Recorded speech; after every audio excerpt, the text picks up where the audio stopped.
മലയാളത്തിലെ മുൻനിര നായിക ഭാവനയുടെ വിവാഹ നിശ്ചയം കഴിഞ്ഞു. പ്രമുഖ കന്നഡ നിർമ്മാതാവും ബിസിനസ്സുകാരനുമായ നവീനാണ് വരൻ. ആഡംബരം ഒഴിവാക്കി കൊച്ചിയിൽ നടന്ന ചടങ്ങിൽ അടുത്ത ബന്ധുക്കളും സുഹൃത്തുക്കളും മാത്രമാണ് പങ്കെടുത്തത്. എന്നും ഒപ്പം നിന്ന പ്രിയ കൂട്ടുകാരി മഞ്ജു വാര്യർ മാത്രമാണ് സിനിമാ മേഖലയിൽ നിന്ന് പങ്കെടുത്ത പ്രമുഖ വ്യക്തിത്വം. വിവാഹം ഉടനെ ഉണ്ടാകില്ല എന്നാണ് ഭാവനയോട് അടുത്ത വൃത്തങ്ങൾ നൽകുന്ന സൂചന.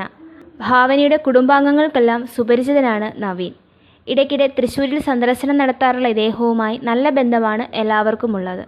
2014 വിവാഹിതയാകാനായിരുന്നു പദ്ധതിയെങ്കിലും വളരെ മുൻപ് പല സിനിമകൾക്കും ഡേറ്റ് നൽകിയതിനാൽ തിരക്കുമൂലം കഴിഞ്ഞില്ല.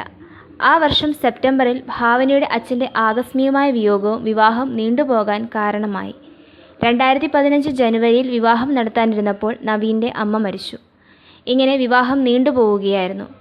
ഹണിബി 2 ആണ് ഭാവനയുടേതായി പുറത്തു വരാൻ പോകുന്ന പുതിയ ചിത്രം. പൃഥ്വിരാജിൻ്റെ പുതിയ സിനിമയായ ആദത്തിലും ഭാവനയാണ് നായിക.